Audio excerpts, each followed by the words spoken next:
Hello, welcome again to FAIRtax Power Radio. I'm Bob Paxton. And I'm Ron Malero. And we are the FAIRtax guys. And we have got a jam-packed show for you today, so we're going to get right into it. You want to do a quick follow-up on something we talked about last week? Yeah, very quickly. Last episode, I gave a report on the IRS holding over 29 million unprocessed tax returns, delaying refunds for many low-income Americans. I'm not going to go through that, but it's quite a report. Well, there's a follow-up one that we heard about very recently here. Why are they having so much trouble? Oh, yeah. And I have to credit Randy Fisher for turning me on to this one. All right. This is from Yahoo Money, Denitsa Teskova. The Internal Revenue is having a tough time processing tax returns this year, potentially delaying refunds for many Americans. Yep, we heard that.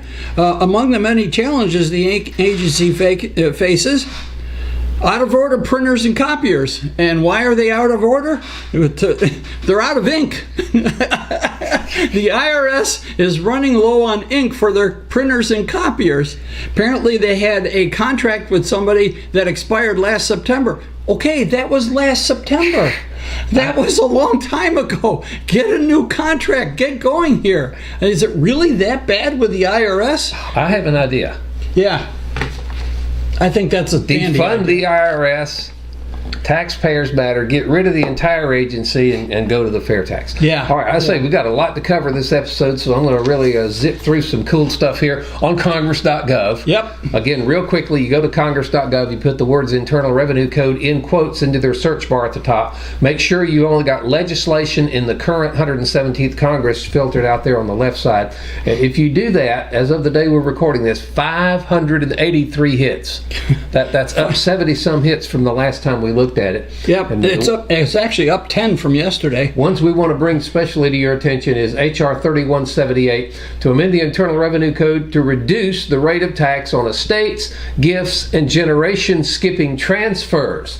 Well, I got news for you. If you would like to reduce the rate of tax on estates, gifts, and generation skipping transfers, just enact the FAIRtax and reduce the rate all the way down to zero. Yeah, that'll work. That's Jody Arrington from Texas is a sponsor on that bill. So get him on board with the FAIRtax. It'll do what he says he wants to do with it.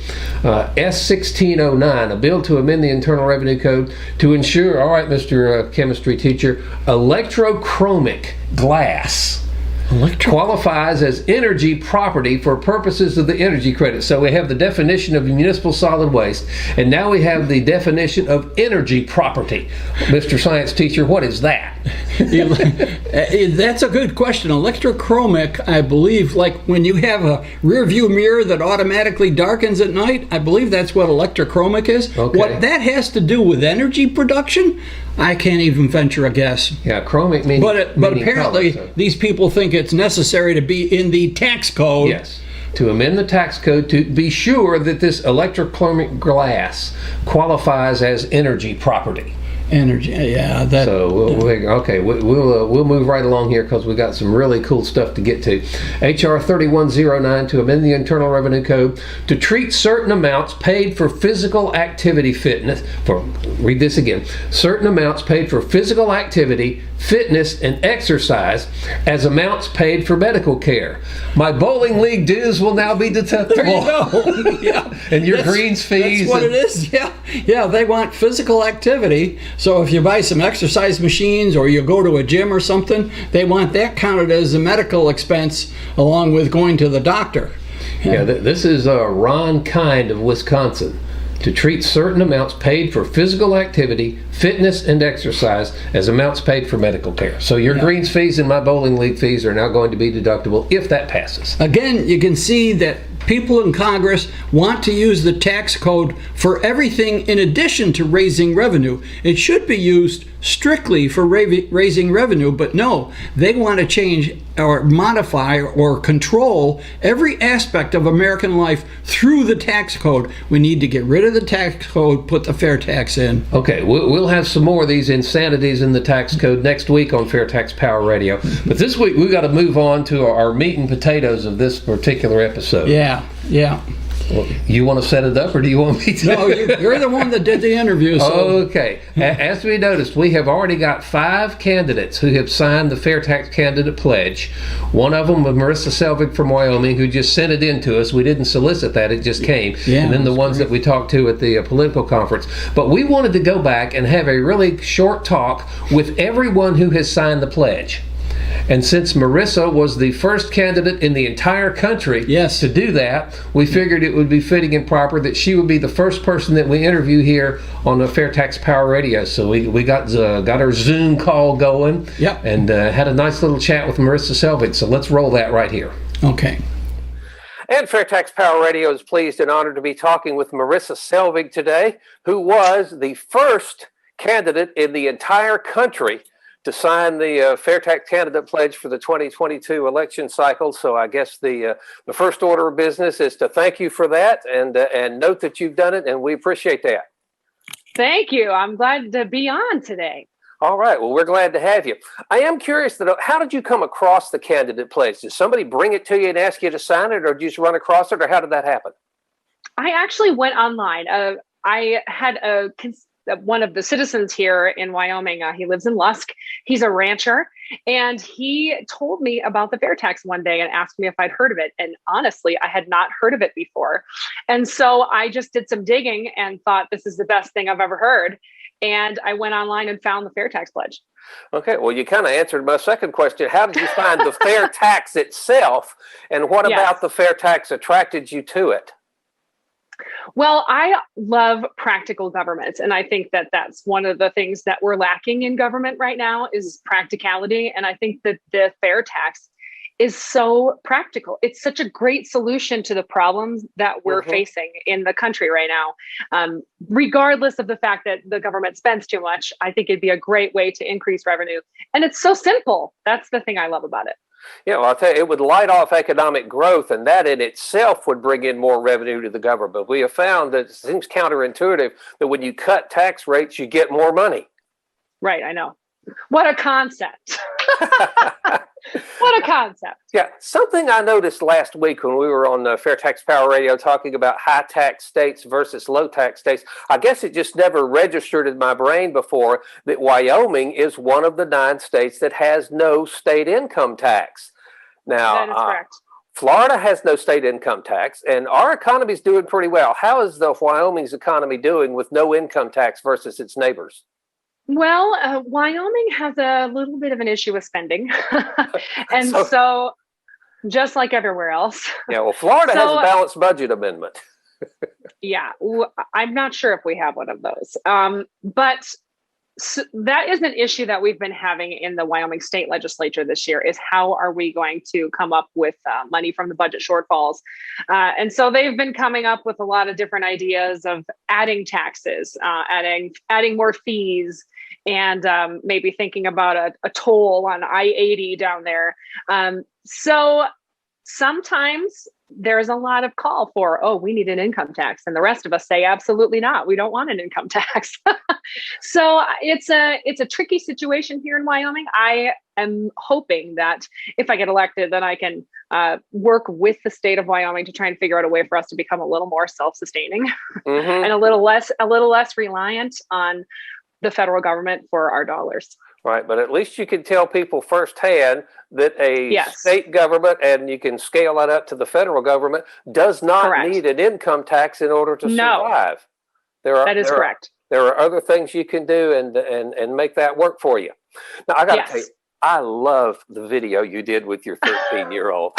That was just so cool. We played that the other day on FTPR, in case you noticed. Yeah, I did see that. You ask her, what do you want to do when you get a job lately? And she says, keep her money. There you go. Now, that is the kind of thing that should appeal across political lines, across ideological lines. There should be nobody out there, regardless of what party they belong to or what ideology they subscribe to, that would not want to see more money.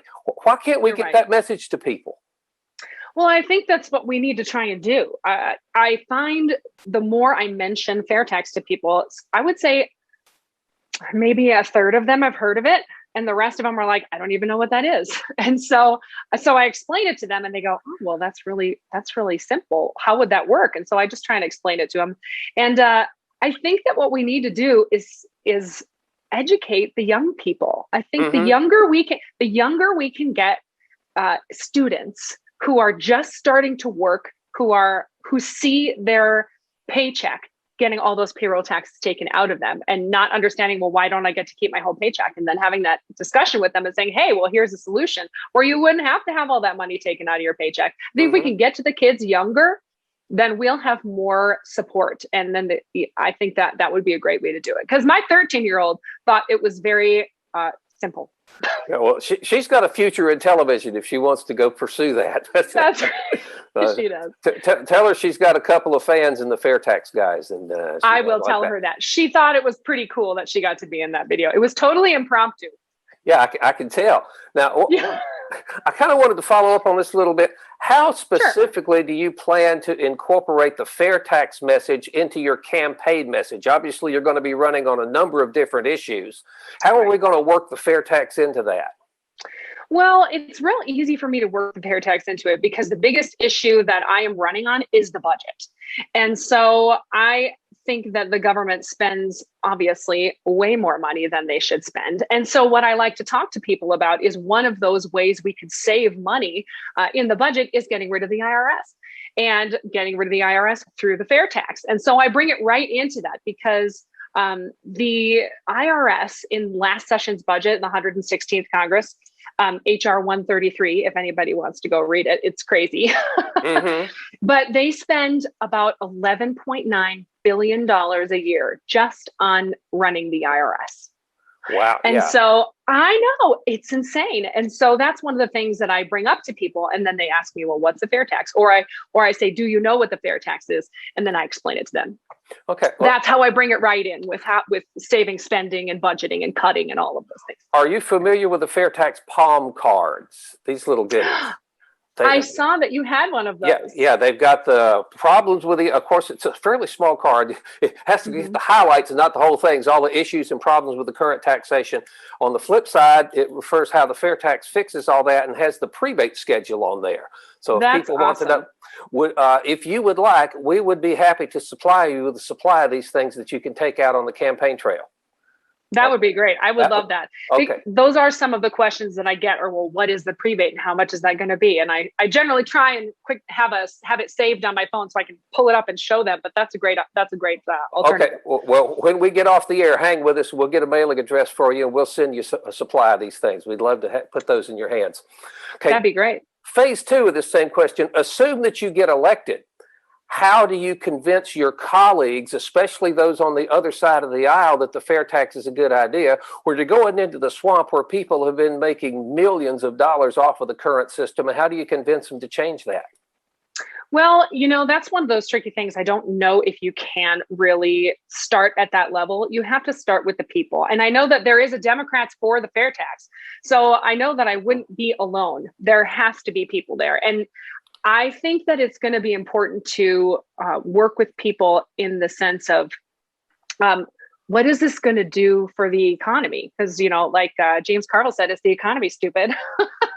Yeah, it is. It's all about the economy. And what is happening in our country right now is a direct result of the economy tanking and from too much spending and not bringing in enough revenue. And I think that I would be interested to find out how many people actually really know about the FAIRtax and really know what kind of an impact it would have on the economy.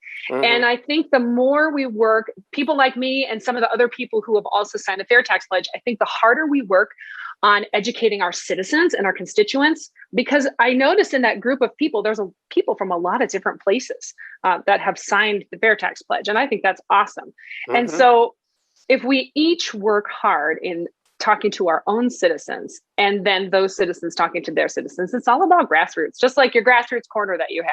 Yeah. I think the more we talk to the people, the more the people will move their legislators. So you think moving the swamp directly is not going to work too well? You've just got to get their constituents to lean on them a bit. I do, because I think you're onto something. Yeah. Well, there's just so much selfishness in government. And, I think that's part of the reason some people don't like the idea of the fair tax, because it takes away their selfishness, because they want to tax the rich people more than themselves. And so we just have to continue to educate about the fairness of it, and how sometimes you got to get over yourself. Mm-hmm. And maybe get over the jealous nature of humanity. Right. To say, hey, it's okay if you're not taxed and I'm not taxed, and we're both taxed at the same level, in the same way. If everybody gets to decide. Everybody gets to decide. Okay. Now, normally I wouldn't ask you this because it's really not directly fair tax related, but it's just a huge item in the news today. And of course, I'm talking about Liz Cheney. And I hear all the news reports, but the truth is, I just don't trust the media to report any story without spinning it. So you're probably the only person I'm ever going to get the chance to talk to on the street, on the ground in Wyoming. What is the feeling of the electorate out there towards Liz Cheney, and how do you think that's going to affect your race, since you're running against her? Yeah, there's a lot of people jumping into the race right now, and it is going to be a long race. The people here in Wyoming, I would say a majority of them are very unhappy with her. And the way she voted. She won overwhelmingly in the 2020 election. And that's because Democrats don't win here. We're a very red state.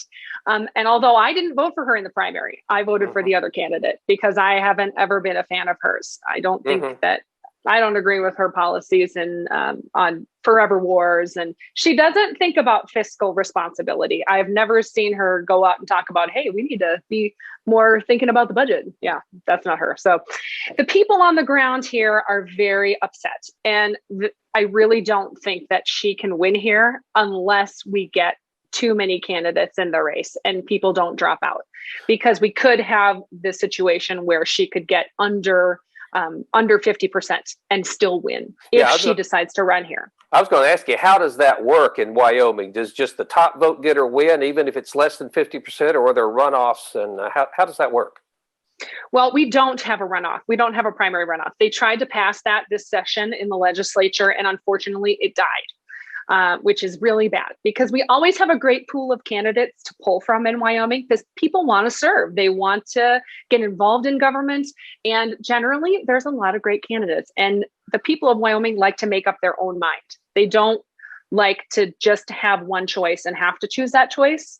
And so a lot of the people I talk to are glad there's a lot of people in the race. And then others are like, this is terrible. It's going to make her win. But I have my doubts that she's actually going to run here, no matter what she says. Okay. I think that she's really put her foot in her mouth, and that it's not a good situation for her right now. There's some people in the state who says that she couldn't even win a dog catcher race. if it was today, if the vote was today, she probably couldn't win. But there's still a long ways to go until 2022. So okay, well we'll keep an eye on that, and we will certainly wish you well. And thank you so much for talking to us here on Fair Tax Power Radio, and hopefully we can get back to you in some future date as well. Yes, I appreciate it. Okay, thank you. All right. Okay. That was quite interesting. It was. That was very good. Yep. Well, she's an interesting lady. I still think her 13-year-old is really cool from the video that they did. She wasn't shy, was she? No. One particular point that she made that I think was just really telling, when you asked her about how are you going to persuade your colleagues if you get elected to come on board with a fair tax, and she basically said, I'm not sure I can do that. It's going to take the grassroots efforts of the people to move the legislators toward the fair tax. So, Ted Yoho was your congressman. He retired. Yeah. He would carry the prebate cards around. He would try to get people. And it didn't, we commend his efforts, but it really didn't go a whole lot. Well, yeah. So Marissa's onto something. We need people to lean on their, if you want your entire paycheck, and if you would like to get a tax refund every month, all the cool things, if you'd like to never file a tax return again, lean on your legislator to get behind the fair tax, because that's how it's going to happen. And it emphasizes the efforts of all the fair tax volunteers across the whole country, the members of the national group, the Americans for Fair Taxation, and their website, fairtax.org, and all the state organizations, and all the time that the volunteers, remember, it's all volunteers, there's no paid positions. We put in all this time to to educate people, and that's what Marissa was saying. We need to educate as many people as possible and get them to lead their leaders to the right tax code. Yeah, and of course she was happy to get the palm cards that we're going to send her. Yeah. So let's mention right now that if you would like to be a good ambassador for the FAIRtax and hand out information, put something in somebody's hand about the FAIRtax. These palm cards, you can get them at fairtaxstore.org. And they don't cost you anything. They're free, and so is the shipping. So the handy information along with we're going to send some of those to Marissa. We're going to send some of those to everybody we talk to that wants them. And I can't imagine nobody would want them. But. And in future episodes, we're going to do more of these interviews. Absolutely, yeah. We're going to talk with every candidate who signs the FAIRtax pledge, assuming that they're willing to do a Zoom call with us. We'll have to do Reuben Young next. Yeah, I think so. But that's how that goes. Yep. But we got a new co-sponsor. We have a new co-sponsor. I just noticed it this morning. Don Young from Alaska. He is the representative at large, which means he's the only one for Alaska because they just don't have that many people. Yeah, they've got a huge land area, but a fairly small population. Exactly. Yeah. But he found it necessary and is wise to co-sponsor the FAIRtax, and we thank him for that. And we also got word today from here in Florida, the president of the Florida FAIRtax Educational Association, Paul Livingston, has been in touch with Byron Donald's office. Now, Byron Donald's, if you go back to last year, he was one of the candidates that signed the FAIRtax pledge, okay? And we've been waiting for him to actually do the co-sponsoring. We talked to him at CPAC. He said he was going to do it, especially since he's kind of in a little friendly rivalry with Cat Cammett, who has already signed on. And we've got the word that it's in progress. They've got the paperwork for him. He's got to sign the paperwork this week and so forth. I'm hoping that by the time this episode airs, or maybe the following week, that we'll see Byron Donalds on there. So at that point, we'll have 24 co-sponsors in the House. We don't yet have a bill in the Senate, which is kind of disappointing. I'm hoping that... Yes, we'll have to lean on Rick Scott for that. Yeah, I'd love to see Rick Scott as the primary sponsor in the Senate. 24 co-sponsors sounds good until you realize that's 24 out of 435. We still got to get some more folks to do it. We have our work cut out for us. So that's good. We're in good shape. All right. So, all right, Mr. Timekeeper, how much time we got left? Oh, we got lots of time left. 5.5 minutes, almost 6. All right. Well, then let me again encourage people, do what you can to promote the FAIRtax. I mean, tell people about these videos. If you're not a big fan of social media, we have a website, fairtaxguys.com. It's free. You don't have to join or subscribe to anything. You just have to go there. And we can thank one of our board members here in Florida, Mike Simmons, for setting that up for us. It's a great little website. And so you can do that. Do what you can to help other people learn about the FAIRtax. Because like Bob said, and like Marissa said in her interview, when people learn about this, when they first learn about it and get some of the details, it's like, yeah, that makes a lot of sense. Yeah, Marissa was saying she had never heard of the FAIRtax before. She was intrigued by it when this one rancher told her about it and started looking for things online. And the more you learned about it, the light bulb went on, and she was sold almost instantly. You can see, and quite thoroughly too. You can tell from talking to her. Yes. That lady is definitely on board with the FAIRtax, and we need people like her in Congress. She has a good supply of common sense. Yes. Yeah, and I think that's why she likes it, because it is a common sense solution. Our current income tax system, if you look at some of the proposals that Bob has been talking about, how much do they want to modify this tax code? How much more complicated and convoluted can they make it? Now, don't answer that. They want to tell you what you can and can't do with your own money. Yeah, with your own life. Going to the gym and so forth. I mean, the definition of municipal solid waste. That's always going to be my favorite piece of garbage in the tax code. I mean, it's crazy. So we really need to get rid of the income tax and replace it with the FAIRtax. And we ask you to do what you can to help spread the word, because as hard as all the FAIRtax volunteers work, we can't do it alone. We really need your help. So please do what you can. As Marissa noted, you have to lean on your legislators. And a really good way to do that, well, there are several ways you can do that. If you show up in person at one of their offices, that'll certainly have an impact when people take the time to do that. But most folks really would like a quicker and easier way to do that. And again, we recommend PopVox. POPVOX, popvox.com. Once you register your address so they know what congressional district you're in, you can go in and comment on any piece of legislation before Congress. And HR 25 has been up there every year since 1999, so there's plenty of time.